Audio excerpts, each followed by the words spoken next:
Hi ನಮಸ್ತೆ ಸ್ನೇಹಿತರೆ, ನಾನು ನಿಮ್ಮ Roopakshatriya. Welcome to Roopakshatriya YouTube blog. So ಇವತ್ತು ಬಂದ್ಬಿಟ್ಟು ನಾನು ಈಜಿಪುರ ಹತ್ರ ಇರುವಂತಹ ವಿರಾಟ ವಿಶ್ವ ಸ್ವರೂಪ ಶ್ರೀಮನ್ ನಾರಾಯಣನ 108 ಅಡಿಯ ವಿಗ್ರಹವನ್ನು ನೋಡೋದಕ್ಕೆ ಹೊರಡ್ತಾ ಇದ್ದೀನಿ.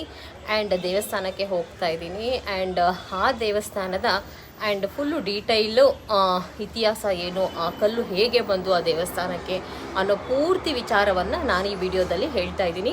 ಆ್ಯಂಡ್ ಹೊಸದಾಗಿ ಯಾರಾದರೂ ನನ್ನ ಚಾನಲನ್ನು ನೋಡ್ತಾ ಇದ್ದರೆ ದಯವಿಟ್ಟು ಚಾನಲ್ನ ಸಬ್ಸ್ಕ್ರೈಬ್ ಮಾಡ್ಕೊಳ್ಳಿ, ಲೈಕ್ ಮಾಡಿ, ಹಾಗೆ ಶೇರ್ ಮಾಡಿ, ಸಪೋರ್ಟ್ ಮಾಡಿ. ಬನ್ನಿ ದೇವಸ್ಥಾನದ ಹತ್ರ ಸಿಗೋಣ. ನಾನು ನಮ್ಮ ಸೌಮ್ಯ, ನಮ್ಮ ಚಿಕ್ಕಮ್ಮ ಆಟೋ ಹಿಡ್ಕೊಂಡು ಸೀದಾ ದೇವಸ್ಥಾನದ ಕಡೆ ಹೊರಟ್ವಿ. ಈ ಒಂದು ದೇವಸ್ಥಾನ ಬಂದು ಕೋರಮಂಗಲದ ಹತ್ರ ಇರುವಂತಹ ಈಜಿಪುರದಲ್ಲಿ ಇದೆ. ನಿಮಗೆ ಅಡ್ರೆಸ್ ಎಲ್ಲವೂ ಕೂಡ ನಿಮಗೆ ಗೂಗಲ್ ಮ್ಯಾಪ್ ಸರ್ಚ್ ಮಾಡಿದ್ರೆ ಸಿಗುತ್ತೆ. ಆ್ಯಂಡ್ ಮೊದಲೇ ಹೇಳ್ತಾ ಇದ್ದೀನಿ, ಕಾರಲ್ಲಿ ಯಾರಾದರೂ ಬರೋ ಹಾಗಿದ್ರೆ ಬರಬೇಡಿ, ಇಲ್ಲಿ ಪಾರ್ಕಿಂಗ್ ವ್ಯವಸ್ಥೆ ಇಲ್ಲ. ನಾನೀಗ ದೇವಸ್ಥಾನ ಹತ್ರ ಇದ್ದೀನಿ. ಆ್ಯಂಡ್ ದೇವಸ್ಥಾನದ ಒಳಭಾಗಕ್ಕೆ ಹೋಗೋದಕ್ಕೆ ತುಂಬಾನೇ ಕ್ಯೂ ಇದೆ. ಆ್ಯಂಡ್ ಕ್ಯೂ ಸಿಸ್ಟಮ್ ಇದೆ. ಸ್ಪೆಷಲ್ ಎಂಟ್ರಿಗೆ 100 ರೂಪಾಯಿ ಏನೋ ಇದೆ. ನಾವು ದೇವಸ್ಥಾನದ ಹತ್ರ ಬರೋ ಅಷ್ಟರಲ್ಲಿ ದೇವಸ್ಥಾನ ಫುಲ್ಲು ರಶ್ಶಿಂದ ತುಂಬಿತ್ತು. 1 ಕಿಲೋಮೀಟರ್ವರೆಗೂ ಕೂಡ ಕ್ಯೂ ಇತ್ತು. ನಾವು ಹಾಗೂ ಹೀಗೆ ಮಾಡಿ ಅಷ್ಟುದ್ದ ಕ್ಯೂವಲ್ಲಿ ನಿಂತ್ಕೊಳ್ದಿರ ಮಧ್ಯದಲ್ಲೇ ನುಗ್ಗಿ ದೇವಸ್ಥಾನದ ಒಳಭಾಗಕ್ಕೆ ಬಂದ್ವಿ. ಒಳಭಾಗದಲ್ಲಿ ಎಂಟ್ರೆನ್ಸ್ಗೂ ಕೂಡ 100 ರೂಪಾಯಿ ಟಿಕೆಟ್ ಇತ್ತು. ಹಾಗೆಯೇ ನೀವು ಮೇಲೆ ವಿಷ್ಣುವಿನ ದರ್ಶನವನ್ನು ಮಾಡಬೇಕು ಅಂತಂದ್ರೂ ನಿಮಗೆ 100 ರೂಪಾಯಿ ಟಿಕೆಟ್ ಇದೆ. ಆ್ಯಂಡ್ ನೋಡಿ, ಆ್ಯಂಡ್ ವಿಪರೀತ ಕ್ಯೂ ಇದೆ. ಆ್ಯಂಡ್ ದೇವಸ್ಥಾನದಿಂದ ಆಚೆನೇ ಇದೆ ಕ್ಯೂ. ಆ್ಯಂಡ್ ಬರೋರು ನೋಡ್ಕೊಂಡು ಬನ್ನಿ. ನಾವಿವಾಗ ಕೋದಂಡರಾಮಸ್ವಾಮಿ ದೇವಸ್ಥಾನದ ದರ್ಶನಕ್ಕೋಸ್ಕರ ಕ್ಯೂವಲ್ಲಿ ನಿಂತ್ಕೊಂಡಿದ್ದೀವಿ. ಸುಮಾರು ಹೊತ್ತು ಕ್ಯೂವಲ್ಲಿ ನಿಂತ್ಕೊಂಡು ಸಮಯವನ್ನು ಕಳಿಬೇಕಾಗಿತ್ತು. ಬಹಳ ಉದ್ದ ಇತ್ತು ಕ್ಯೂವು. ಆ್ಯಂಡ್ ಇದೇ ನೋಡಿ, 80ರಿಂದ 90 ವರ್ಷಗಳ ಇತಿಹಾಸ ಇರುವಂತಹ ಶ್ರೀ ಕೋದಂಡರಾಮಸ್ವಾಮಿ ದೇವಸ್ಥಾನವಿದು. ಡಾಕ್ಟರ್ ಬಿ ಸದಾನಂದರವರ ತಂದೆ ಬಿಚ್ಚಪ್ಪನವರು ಈ ಒಂದು ದೇವಸ್ಥಾನವನ್ನು ಕಟ್ಟಿಸಿದ್ದಾರೆ. ಬಿಚ್ಚಪ್ಪನವರು ತೀರ್ಕೊಂಡ ನಂತರ ಡಾಕ್ಟರ್ ಸದಾನಂದರವರು, ಬಿಚ್ಚಪ್ಪನವರ ಮಗನಾದ ಡಾಕ್ಟರ್ ಸದಾನಂದರವರು ಈ ಒಂದು ದೇವಸ್ಥಾನದ ಮುಂದಿನ ಕಾರ್ಯಗಳನ್ನು ನೋಡ್ಕೊಂಡು ಹೋಗ್ತಾರೆ. 10 ವರ್ಷಗಳ ಕಾಲ 2010ರಲ್ಲಿ ಇವರು ರಿಸರ್ಚನ್ನು ಮಾಡ್ತಾರೆ. ಈ ಒಂದು ಜಾಗದಲ್ಲಿ ವಿರಾಟ ವಿಶ್ವ ಸ್ವರೂಪ ವಿಷ್ಣುವಿನ ಒಂದು ಶಿಲೆಯನ್ನು, ಏಕಶಿಲೆಯನ್ನು ಸ್ಥಾಪನೆ ಮಾಡಬೇಕು ಅಂತ ಹೇಳ್ಬಿಟ್ಟು 2010ಕ್ಕೆ ಈ ಒಂದು ಶಿಲೆಯ ಹುಡುಕಾಟ ನಡೆಯುತ್ತೆ. ಭಗವಂತ ಹೇಗೆ ಕಾಣಬೇಕು, ಹೇಗಿರಬೇಕು, ಭಗವಂತನ ಕೈ ಎಷ್ಟಿರಬೇಕು, ಕೈಗಳಲ್ಲಿ ಯಾವ ಯಾವ ಆಯುಧಗಳಿರಬೇಕು, ಆ ವಿಗ್ರಹ ಪೂರ್ತಿ ಹೇಗೆ ಬರಬೇಕು ಅನ್ನೋದು ಪೂರ್ತಿಯಾಗಿ 2010ರಲ್ಲಿ ರಿಸರ್ಚನ್ನು ಮಾಡ್ತಾರೆ. ಜೊತೆಗೆ ಏಕಶಿಲೆಗೋಸ್ಕರ 2010ರಿಂದ ಕೂಡ ಅವರು ಸರ್ಚನ್ನು ಮಾಡ್ತಾ ಇರ್ತಾರೆ. ನಾವಂತೂ ಕ್ಯೂವಲ್ಲಿ ಹೋಗ್ತಾನೆ ಇದ್ದೀವಿ. ಆ್ಯಂಡ್ ನೋಡಿ, ಇದು ಬಂದ್ಬಿಟ್ಟು ಆ ದೇವಸ್ಥಾನದ ಹೊರಭಾಗದಲ್ಲಿ ಕಾಣಿಸುವಂಥದ್ದು. ಈ ದೇವಸ್ಥಾನದ ರೂವಾರಿಯಾದಂತಹ ಡಾಕ್ಟರ್ ಸದಾನಂದರವರು 2010ಕ್ಕೆ ಶಿಲೆಗೋಸ್ಕರ ಇಡೀ ಭಾರತ ದೇಶವೆಲ್ಲ ಹುಡುಕಾಡ್ತಾ ಇರ್ತಾರೆ, ರಿಸರ್ಚನ್ನು ಮಾಡ್ತಾರೆ. ಸದಾನಂದರವರು ಬಂದ್ಬಿಟ್ಟು ನಿವೃತ್ತ ಗೌರ್ನಮೆಂಟ್ ಡಾಕ್ಟರ್ ಆಗಿರ್ತಾರೆ. ಇವರು ಆಧ್ಯಾತ್ಮದ ಕಡೆಗೆ ಹೆಚ್ಚು ಜ್ಞಾನ ಉಳ್ಳವರು ಹಾಗೂ ಸಾಕಷ್ಟು ಪುಸ್ತಕಗಳನ್ನು ಓದಿ ಆ ಜ್ಞಾನವನ್ನು ಹೊಂದಿರೋಂಥವ್ರು. ಸೊ ಅವರಿಗೆ 2014ರಲ್ಲಿ ತಮಿಳುನಾಡಿನ ತಿರುವಣ್ಣಾಮಲೈ ಜಾಗದಲ್ಲಿ, ತಮಿಳುನಾಡಿನ ತಿರುವಣ್ಣಾಮಲೈ ಆ ಒಂದು ಕಾಡಿನ ಭಾಗದಲ್ಲಿ ಏಕಶಿಲೆಯ ಅವ್ರಿಗೆ ಸಿಗುತ್ತೆ. ಆಗಿನ ಕಾಲಕ್ಕೆ ಜಯಲಲಿತಾ ಅವರು ಹಾಗೆ ಅಲ್ಲಿನ ತಮಿಳುನಾಡಿನ ಸರ್ಕಾರದ ಪರ್ಮಿಷನನ್ನು ತಗೊಂಡು ಕಲ್ಲನ್ನು ಅಲ್ಲಿ ತಗೊಳ್ತಾರೆ. ಆಗ್ತಿಲ್ಲ ಕಂಡ್ರು, ಕ್ಯೂವಲ್ಲಿ ವಿಪರೀತ ರಶ್ ಇದೆ. ಕ್ಯೂವಲ್ಲಿ ನಿಂತ್ಕೊಳ್ಳೋದು ಬೇಡ ಅಂತಂದರೆ ನೀವು 100 ರೂಪಾಯಿ ಟಿಕೆಟನ್ನು ತಗೊಂಡು ನೀವು ಸ್ಪೆಷಲ್ ಎಂಟ್ರಿಗೆ ಬರ್ಬೋದು. ಇದು ಕೋದಂಡರಾಮಸ್ವಾಮಿ, ರಾಮ, ಲಕ್ಷ್ಮಣ ಹಾಗೆ ಸೀತೆ ಇರುವಂತಹ ಒಂದು ದೇವಸ್ಥಾನ. ಈ ಕಡೆ ನೋಡಿ ಆಂಜನೇಯ ದೇವಸ್ಥಾನ ಇದೆ ಒಳಭಾಗದಲ್ಲೇ. ನೋಡಿ, ರಾಮ, ಲಕ್ಷ್ಮಣ, ಸೀತೆ ಹಾಗೆ ಕೆಳಭಾಗದಲ್ಲಿ ಆಂಜನೇಯ ಇರುವಂಥದ್ದು. ಆ್ಯಂಡ್ ವಿಡಿಯೋ ಹಿಡಿಯೋದಕ್ಕೆ ಅಲ್ಲಿ ಬಿಟ್ಟಿಲ್ಲ, ಬಟ್ ಆದರೂ ಕೂಡ ನಿಮ್ಮೆಲ್ಲರಿಗೂ ಕೂಡ ದರ್ಶನ ಮಾಡಿಸ್ಬೇಕು ಅಂತ ಹೇಳಿಬಿಟ್ಟು ಹಾಗೆ ಹಿಡಿದೆ. ಆ್ಯಂಡ್ ನೋಡಿ ದೇವಸ್ಥಾನ ಹೇಗೆ ಕಾಣಿಸುತ್ತೆ.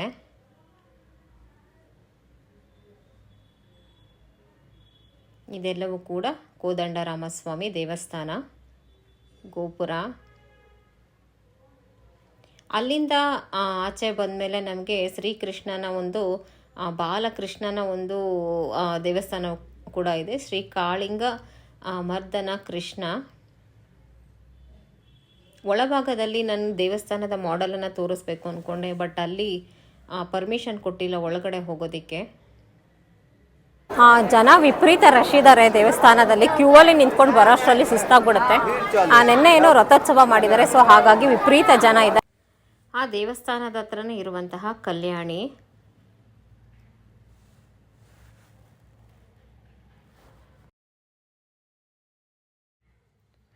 ಆ ದೇವಸ್ಥಾನ ನೋಡಿ ಎಷ್ಟು ರಶ್ ಇದೆ, ಎಷ್ಟು ಜನ ಇದ್ದಾರೆ ದೇವಸ್ಥಾನದಲ್ಲಿ. ಯಾರಾದರೂ ಹೋಗೋ ಹಾಗಿದ್ರೆ 15 ದಿವಸ ಆದಮೇಲೆ ಹೋಗಿ. ಹಾಗೆ ವಯಸ್ಸಾದವ್ರಿಗೆ, ಮಕ್ಕಳಿರೋರಿಗೆ ಡೈರೆಕ್ಟಾಗಿ ಒಳಗಡೆ ಬಿಡ್ತಾರೆ. ಇದು ಬಂದ್ಬಿಟ್ಟು ವರಾಹಿ ಸ್ವಾಮಿ ದೇವಸ್ಥಾನ. ಮೇಲೆ ಹೋಗೋದಕ್ಕೂ ಕೂಡ 100 ರೂಪಾಯಿ ಟಿಕೆಟ್ ಇದೆ. ಟಿಕೆಟ್ಗೆ ಕ್ಯೂ ನೋಡಿ.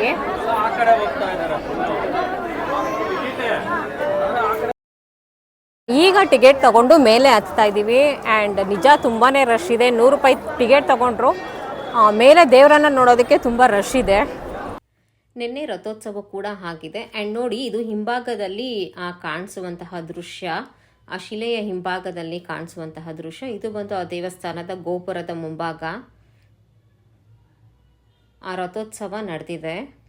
ಇದು ಭಗವಂತನ ಪಾದುಕೆಗಳಿಂದ ಹಿಡಿದೆ. ಅಲ್ಲಿ ಅಂತೂ ಪರ್ಮಿಷನ್ನೇ ಕೊಡ್ತಾ ಇರಲಿಲ್ಲ ವಿಡಿಯೋವನ್ನು ಹಿಡಿಯೋದಕ್ಕೆ. ಮೇಲೆ ಹೋದ್ರೂ ಪರ್ಮಿಷನ್ ಇಲ್ಲ ವಿಡಿಯೋ ಹಿಡಿಯೋದಕ್ಕೆ. ಅವ್ರು ಹಿಡಿಲೇಬೇಡಿ ಅಂತಂದರು. ನಾನು ಅಲ್ಲಿಂದ ಬಂದಿದ್ದೀನಿ, ನನಗೆ ಈ ವಿಡಿಯೋ ಬೇಕೇ ಬೇಕು ಅಂತ ಹೇಳ್ಬಿಟ್ಟು ಅಲ್ಲೇ ನಿಂತ್ಕೊಂಡು ಅವ್ರ ಕೈಲಿ ಬೈಸ್ಕೊಂಡು ಸರಿ ಈ ವಿಡಿಯೋವನ್ನು ಮಾಡಿಕೊಂಡೆ. ಈ ಒಂದು ಏಕಶಿಲಾ ವಿಗ್ರಹವು 108 ಅಡಿ ಎತ್ತರದಲ್ಲಿದೆ.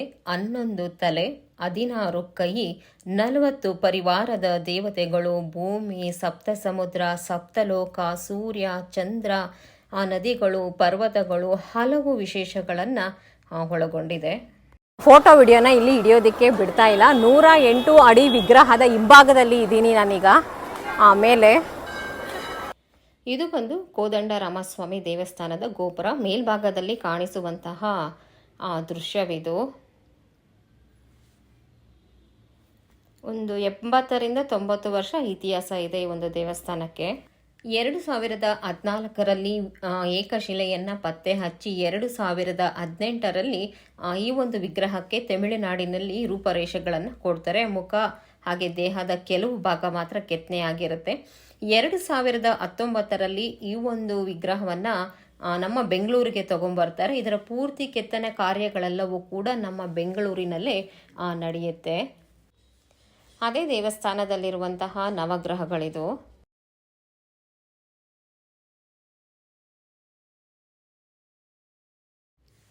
ಈ ಒಂದು ವಿಗ್ರಹವನ್ನು 2018ರಲ್ಲಿ ತರೋ ಪ್ರಯತ್ನವನ್ನು ಮಾಡ್ತಾರೆ. ಬಂದು ತಲುಪಿದ್ದು 2019. ಬರೋಬ್ಬರಿ 6 ತಿಂಗಳ ಸಮಯವನ್ನು ತಗೊಳ್ಳುತ್ತೆ. ಯಾಕೆ ಇಷ್ಟು ಸಮಯ ಅಂತಂದರೆ, ಈ ಒಂದು ಶಿಲೆ ಬಂದ್ಬಿಟ್ಟು 420 ಟನ್ ತೂಕವಿರುತ್ತೆ. ಎಲ್ಲೂ ಕೂಡ ಫ್ಲೈಓವರ್ಗಳ ಮೇಲೆ ಎಲ್ಲೂ ಕೂಡ ನೇರವಾಗಿ ಬರೋದಕ್ಕೆ ಆಗೋದಿಲ್ಲ. ಹಾಗಾಗಿ ಸ್ವತಃ ಇವರೇ ದಾರಿಗಳನ್ನು ಮಾಡಿಕೊಂಡು ತಮಿಳುನಾಡಿನ ಜನತೆಯ ಸಹಾಯದ ಮೂಲಕ ಇವರು ಬೆಂಗಳೂರಿಗೆ 2019ಕ್ಕೆ ಬಂದು ತಲುಪುತ್ತಾರೆ. 240 ವೀಲ್ ಇರುವಂತಹ ಟ್ರಕ್ಕನ್ನು ಯೂಸ್ ಮಾಡಿಕೊಂಡು ಈ ಒಂದು ಶಿಲೆಯನ್ನು ಬೆಂಗಳೂರಿಗೆ ತಗೊಂಬರ್ತಾರೆ. ಬರೋ ದಾರಿನಲ್ಲಿ ಸಾಕಷ್ಟು ಅಡೆತಡೆಗಳು, ಸಾಕಷ್ಟು ಪ್ರಾಬ್ಲಮ್ಸ್ ಇರುತ್ತೆ. ಏಕೆಂದರೆ ಬೃಹತ್ತಾದ ಕಲ್ಲು, 420 ಟನ್ ಇರುವಂತಹ ಕಲ್ಲು ತರಬೇಕಾದ್ರೆ ಅಲ್ಲಲ್ಲೇ ಪಂಚರ್ ಆಗೋದು, ಸಾಕಷ್ಟು ಪ್ರಾಬ್ಲಮ್ಸನ್ನು ಫೇಸ್ ಮಾಡಿದ್ದಾರೆ. ಹಾಗೂ ಬಂದು ಭಗವಂತ ಈಜಿಪುರದಲ್ಲಿ 2025ಕ್ಕೆ ವಿರಾಟ ಸ್ವರೂಪದಲ್ಲಿ ಇಲ್ಲಿ ಬಂದು 2025 ಮೇ 30ರಿಂದ ಹಿಡಿದು ಪ್ರತಿಷ್ಠಾಪನೆಯ ಕಾರ್ಯಕ್ರಮಗಳು, ಕುಂಭಾಭಿಷೇಕಗಳು, ಹೋಮಗಳು, ಹವನಗಳು ಇಲ್ಲಿ ನಡೆಯುತ್ತೆ. 2010ರಿಂದ 2025ರವರೆಗೂ ಬರೋಬ್ಬರಿ 15 ವರ್ಷಗಳ ಕಾಲ ಸಮಯ ತಗೊಳ್ಳುತ್ತೆ. ಈ ಒಂದು ಏಕಶಿಲಾ ವಿಗ್ರಹವು ಬರೋಬ್ಬರಿ 108 ಅಡಿ ಎತ್ತರದಲ್ಲಿದೆ. 11 ತಲೆ, 16 ಕೈ, 40 ಪರಿವಾರದ ದೇವತೆಗಳು, ಭೂಮಿ, ಸಪ್ತ ಸಮುದ್ರ, ಸಪ್ತಲೋಕ, ಸೂರ್ಯ, ಚಂದ್ರ, ನದಿಗಳು, ಪರ್ವತಗಳು ಹೀಗೆ ಹಲವು ವಿಶೇಷಗಳನ್ನು ಒಳಗೊಂಡಿದೆ. ಈ ಒಂದು ಶಿಲೆಯಲ್ಲಿ ಯಾವ ಯಾವ ದೇವತೆಗಳನ್ನು ಕೆತ್ತಲಾಗಿದೆ ಅಂತಂದರೆ ಶಿವ, ಬ್ರಹ್ಮ, ಸ್ಕಂದ, ನರಸಿಂಹ, ಗರುಡ, ಆಂಜನೇಯ ಮತ್ತು ಅನೇಕ ದೇವಾನುದೇವತೆಗಳು ಹಾಗೂ ತತ್ವಗಳು ಸಹ ಈ ಒಂದು ವಿಗ್ರಹದಲ್ಲಿ ಕೆತ್ತಲಾಗುತ್ತೆ. ಮಹಾವಿಷ್ಣು, ಲಕ್ಷ್ಮಿ, ಸರಸ್ವತಿ, ದತ್ತಾತ್ರೇಯ, ಋಷಿಮುನಿಗಳು ಇನ್ನಿತರ 108 ಒಟ್ಟಾರೆ 108 ದೇವತೆಗಳನ್ನು ಈ ಒಂದು ವಿಗ್ರಹದ ಮೇಲೆ ಕೆತ್ತಲಾಗಿದೆ ಅಂತ ಹೇಳಿ ಅಲ್ಲಿನವರು ಹೇಳ್ತಾರೆ. ಈ ಒಂದು ಶಿಲೆಯ ಪ್ರತಿಷ್ಠಾಪನೆಯ ಸಂದರ್ಭದಲ್ಲಿ ಈಜಿಪುರದ ಜನತೆ ಹಾಗೆ ಸುತ್ತಮುತ್ತಲಿನ ಗ್ರಾಮಸ್ಥರು ಹಾಗೆ ಈ ವಿಗ್ರಹವನ್ನು ತಮಿಳುನಾಡಿನಿಂದ ಬೆಂಗಳೂರಿಗೆ ತರೋದಕ್ಕೆ ಸಾಕಷ್ಟು ತಮಿಳುನಾಡಿನ ಗೌರ್ನಮೆಂಟ್ ಆಗಿರ್ಬೋದು, ಅಲ್ಲಿನ ಜನತೆ ಆಗಿರ್ಬೋದು, ರಾಜಕಾರಣಿಗಳಾಗಿರಬಹುದು ಸಾಕಷ್ಟು ಸಹಾಯವನ್ನು ಮಾಡಿದ್ರು ಅಂತ ಹೇಳಿ ಅಲ್ಲಿನ ದೇವಸ್ಥಾನದ ಅಧಿಕಾರಿಗಳು ತಿಳಿಸಿದ್ದಾರೆ. ವಿಷ್ಣುವಿನ ದಶ ಅವತಾರಗಳನ್ನು ನೀವಿಲ್ಲಿ ನೋಡ್ಬೋದು.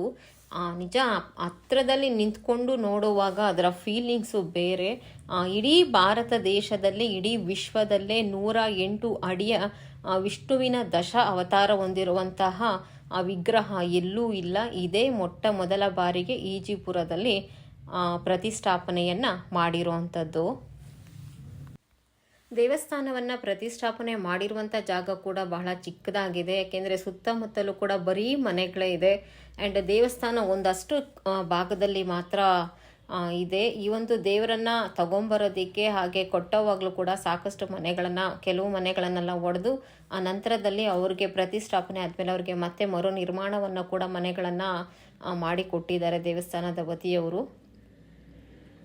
ಆ ಭಗವಂತನನ್ನು ಹತ್ತಿರದಲ್ಲಿ ನೋಡೋದಕ್ಕೆ ಬಹಳಷ್ಟು ಚೆನ್ನಾಗಿದೆ. ಕೈಗಳಲ್ಲಿ ಒಂದೊಂದು ಬಗೆಯ ಆಯುಧಗಳನ್ನು ಹಿಡ್ಕೊಂಡು ವಿಷ್ಣುವಿನ ದಶ ಅವತಾರವನ್ನು ನೋಡೋದಕ್ಕೆ ಸಾವಿರಾರು ಜನ, ಲಕ್ಷಾಂತರ ಜನ ಬರ್ತಾನೆ ಇದ್ದಾರೆ. ಹಾಗೆ ದೇವಸ್ಥಾನದ ವತಿಯವ್ರಿಗೂ ಕೂಡ ಇದನ್ನು ಮೇಂಟೈನ್ ಮಾಡೋದಕ್ಕೆ ಬಹಳಷ್ಟು ಕಷ್ಟ.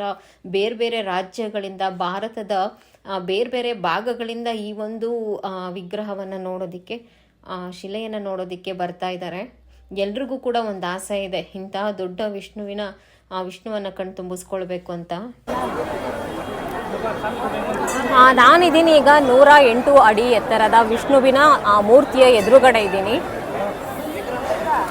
ಮೇಲ್ಭಾಗದಲ್ಲಿ ಇರುವಂಥದ್ದು 108 ಅಡಿ ವಿಗ್ರಹವಿದೆ. ವಿರಾಟ ವಿಶ್ವರೂಪ ಕೋದಂಡ ರಾಮಸ್ವಾಮಿ ದೇವಸ್ಥಾನ. ಈ ವಿಗ್ರಹ ಬಂದು 108 ಅಡಿ ಇದೆ. ಹಾಗೆಯೇ 108 ದೇವಾನುದೇವತೆಗಳನ್ನು ಈ ಒಂದು ವಿಗ್ರಹದ ಮೇಲೆ ಪ್ರತಿಷ್ಠಾಪನೆಯನ್ನು ಮಾಡಿದ್ದಾರೆ. ವಿಷ್ಣುವಿನ 10 ಸ್ವರೂಪಗಳನ್ನು ನೀವು ಈ ಒಂದು ಮೂರ್ತಿಯ ಮೇಲೆ ನೋಡ್ಬೋದು. 2014ರಲ್ಲಿ ಈ ಒಂದು ಮೂರ್ತಿಯನ್ನು ತಮಿಳುನಾಡಲ್ಲಿ ತಿರುವಣಾಮಲೈ ಅನ್ನೋ ಜಾಗದಲ್ಲಿ ಒಂದು ಕಾಡಿನಲ್ಲಿ ಏಕಶಿಲೆಯನ್ನು, ಒಂದು ಏಕವನ್ನು ತಗೊಂಬಂದು ತಮಿಳುನಾಡಲ್ಲಿ ಮುಖವನ್ನು ಮಾತ್ರ ಕೆತ್ತಿರ್ತಾರೆ. 2018ಕ್ಕೆ ಈ ಜಾಗಕ್ಕೆ ಬಂದು ಮೂರ್ತಿಯನ್ನು ತಗೊಂಡ್ಬರ್ತಾರೆ. 2025ಕ್ಕೆ ಲೋಕಾರ್ಪಣೆಯಾಗಿದೆ ಈ ಒಂದು ದೇವಸ್ಥಾನ. ಆ್ಯಂಡ್ ಈ ಮೂರ್ತಿಯ ಪೂರ್ತಿ ಕೆತ್ತನೆ ಕಾರ್ಯವನ್ನು ಬೆಂಗಳೂರಲ್ಲೇ ಮಾಡಿರ್ತಾರೆ. ಆ್ಯಂಡ್ ವಿಪರೀತ ಜನ ಇದ್ದಾರೆ, ತುಂಬ ರಶ್ ಇದೆ, ಆಗ್ತಾ ಇಲ್ಲ. ಆ್ಯಂಡ್ ಕ್ಯೂ ಸಿಸ್ಟಮ್ ಇದೆ. ಆ್ಯಂಡ್ ಬರೋರು ಇನ್ನೂ ಒಂದು ವಾರ ಅಥವಾ 15 ದಿನ ಬಿಟ್ಟು ಬನ್ನಿ ದೇವಸ್ಥಾನಕ್ಕೆ. ಅಲ್ಲೇ ನಾನು ನಮ್ಮ ಸೌಮ್ಯ, ನಮ್ಮ ಚಿಕ್ಕಮ್ಮನ ಫೋಟೋಗಳನ್ನು ಹಿಡಿಸ್ಕೊಂಡ್ವಿ. ಒಂದು ದಿನದ ಹಿಂದೆ ರಥೋತ್ಸವವು ಕೂಡ ಅಲ್ಲಿ ನಡೆದಿದೆ. ನಿನ್ನೆ ಇಲ್ಲಿ ರಥೋತ್ಸವ ಕೂಡ ನಡೆದಿದೆ. ನಾವು ದೇವಸ್ಥಾನದಿಂದ ಆಚೆ ಬಂದಮೇಲೆ ಆ್ಯಂಡ್ ಬಹಳಷ್ಟು ಚೆನ್ನಾಗಿ ಕಾಣಿಸ್ತಿತ್ತು. ಅಲ್ಲಿಂದ ನಾನು ವಿಡಿಯೋಗಳನ್ನು ಹಿಡ್ಕೊಳ್ತಾ ಇದ್ದೆ. ದೇವಸ್ಥಾನದಿಂದ ಆಚೆ ಬಂದಮೇಲೆ ಆ್ಯಂಡ್ ವಿಡಿಯೋವನ್ನು ಹಿಡ್ಕೊಳ್ಳೋದಕ್ಕೆ ಬಹಳ ಚೆನ್ನಾಗಿ ಭಗವಂತ ಕಾಣಿಸ್ತಾನೆ. ಹಾಗೆ ಈ ವಿಡಿಯೋದಲ್ಲಿ ಮತ್ತೊಂದು ವಿಷಯವನ್ನು ತಿಳಿಸ್ತಾ ಇದ್ದೀನಿ. ಇನ್ನು ಮುಂದೆ ನನ್ನ ಯೂಟ್ಯೂಬ್ ಚಾನಲ್ನ, ಹೊಸ ಚಾನಲ್ನ ಸ್ಟಾರ್ಟ್ ಮಾಡಿ ಅದೇ ಚಾನಲ್ನಲ್ಲಿ ಈ ಒಂದು ವಿಡಿಯೋವನ್ನು ಅಪ್ಲೋಡ್ ಮಾಡ್ತಾ ಇದ್ದೀನಿ. ಯಾಕೆ ಅಂತಂದರೆ ನಾನು ಏನೇ ಪ್ರಯತ್ನ ಪಟ್ಟರು, ಏನೇ ಕಷ್ಟಪಟ್ಟರು ಯಾವುದೇ ವ್ಯೂಸು ಕೌಂಟ್ ಆಗ್ತಾನೆ ಇಲ್ಲ. ಪ್ರತಿಯೊಂದು ಮೈನಸ್ ಆಗ್ತಾನೆ ಇದೆ. 3 ವರ್ಷದಿಂದ ಚಾನಲ್ ಮಾಡ್ತಾಯಿದ್ದೀನಿ. 7,000 ಸಬ್ಸ್ಕ್ರೈಬರ್ಸ್ ಆಗಿದ್ದಾರೆ. ಆದರೆ ಈಗ ನೋಡಿದ್ರೆ ಏನು ಕೌಂಟು ಆಗ್ತಾಯಿಲ್ಲ, ಬದಲಾಗಿ ಎಲ್ಲ ಕೂಡ ಮೈನಸ್ ಆಗ್ತಾನೆ ಇದೆ. ಸೊ ಹಾಗಾಗಿ ಇನ್ನೂ ಆ ಚಾನಲ್ನಲ್ಲಿ ವಿಡಿಯೋಗಳನ್ನು ಅಪ್ಲೋಡ್ ಮಾಡೋದು ಬೇಡ ಅಂತ ಅನ್ನಿಸ್ತು. ಸೊ ಹಾಗಾಗಿ ಹೊಸ ಚಾನಲ್ನ ಸ್ಟಾರ್ಟ್ ಮಾಡಿದ್ದೀನಿ. ದಯವಿಟ್ಟು ಯಾರು ಹೊಸದಾಗಿ ನೋಡ್ತಾ ಇದ್ದೀರಾ ದಯವಿಟ್ಟು ಚಾನಲ್ನ ಸಬ್ಸ್ಕ್ರೈಬ್ ಮಾಡ್ಕೊಳ್ಳಿ. ಅದೇ ಚಾನಲ್ಗೆ ಹೇಗೆ ಸಪೋರ್ಟ್ ಮಾಡ್ತಾ ಇದ್ದೀರಾ ಈ ಚಾನಲ್ಗೂ ಅದೇ ರೀತಿ ಸಪೋರ್ಟನ್ನು ಮಾಡಿ. ಆ್ಯಂಡ್ ಈ ಒಂದು ದೇವಸ್ಥಾನಕ್ಕೆ ಬರಬೇಕಾದ್ರೆ ದಯವಿಟ್ಟು ಕಾರ್ಗಳನ್ನು ತೊಗೊಂಬರ್ಬೇಡಿ. ಯಾಕೆಂದರೆ ಈಜಿಪುರದಲ್ಲಿ ಬಹಳಷ್ಟು ಸಣ್ಣ ಸಣ್ಣ ರಸ್ತೆಗಳು ಇರೋದ್ರಿಂದ ಅಲ್ಲಿ ಎಲ್ಲೂ ಕೂಡ ನಿಮಗೆ ಕಾರ್ ಪಾರ್ಕಿಂಗ್ ವ್ಯವಸ್ಥೆನೇ ಇಲ್ಲ ನಿಮಗೆ. ಸೊ ಹಾಗಾಗಿ ನಾವು ಕೂಡ ಆಟೋ ಬುಕ್ ಮಾಡ್ಕೊಂಡು ಹೋದ್ವಿ. ನಮಗೂ ಮೊದಲೇ ವಿಷಯ ಗೊತ್ತಿತ್ತು, ಕಾರೆಲ್ಲ ತೊಗೊಂಡು ಹೋಗೋ ಹಾಗಿಲ್ಲ, ಅಲ್ಲಿ ಪಾರ್ಕಿಂಗ್ ವ್ಯವಸ್ಥೆ ಇಲ್ಲ ಅಂತ ಹೇಳಿಬಿಟ್ಟು ಎಲ್ಲ ಮುಗಿಸ್ಕೊಂಡು ನಾವು ಕೂಡ ಮನೆ ಕಡೆ ಹೊರಟ್ವಿ. ಬಹಳಷ್ಟು ಚಿಕ್ಕ ಜಾಗದಲ್ಲಿ ಇಷ್ಟು ದೊಡ್ಡ ಮೂರ್ತಿಯನ್ನು ಈಜಿಪುರದಲ್ಲಿ ಪ್ರತಿಷ್ಠಾಪನೆಯನ್ನು ಮಾಡಿದ್ದಾರೆ. ಅದೇ ಬೇರೆ ಕಡೆ ಜಾಸ್ತಿ ಜಾಗ ಇರುವ ಕಡೆ ಮಾಡಿದರೆ ನಿಜವಾಗ್ಲೂ ಇನ್ನಷ್ಟು ಈ ದೇವಸ್ಥಾನ ಪ್ರವಾಸಿ ತಾಣವಾಗಿ ಬದಲಾಗ್ತಾ ಇತ್ತು. ಮುಗಿಸ್ಕೊಂಡು ಈಗ ಮನೆ ಕಡೆ ಹೊರಟಿದ್ದೀವಿ 3 ಜನನು. ಸೊ ಇಲ್ಲಿಗೆ ವ್ಲಾಗ್ನ ಎಂಡ್ ಮಾಡ್ತಾ ಇದ್ದೀನಿ. And thank you so much. ಇಷ್ಟೊತ್ತು ವ್ಲಾಗ್ನ ನೋಡೋರಿಗೆ ಥ್ಯಾಂಕ್ ಯು ಸೋ ಮಚ್.